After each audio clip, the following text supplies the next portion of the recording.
সবাই বলো না আগে টাকা কামিয়ে পরে লাইফ যাবো, কোনো দিন আসে না। তো এটা যে রিয়ালিটি, এটা হচ্ছে রিয়ালিটি। আর যতটাই দরকার ততটাই কামাও, আর হচ্ছে যতটা দরকার ততটাই কামাও।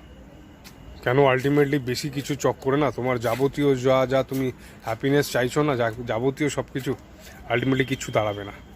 তো যতটা আছে ততটা করো, হ্যাপিনেস থাকো, যতটুকু আছে সেটাকে নিয়ে এগিয়ে যাও। আর নেক্সট হচ্ছে ভাই টাইম বের করো ফ্যামিলির জন্য।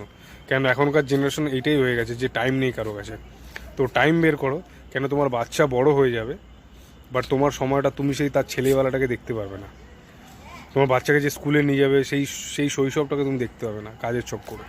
এমন অনেকে আছে, অনেক স্যাররা আছে যাদের আন্ডারে আমি কাজ করেছি, তারা বেসিক্যালি সকালে বেরোয় রাতে ফেরে। তার নতুন বাচ্চা হয়েছে, সে তাকে ডেলিভারির সময় দেখতে যেতে পারেনি।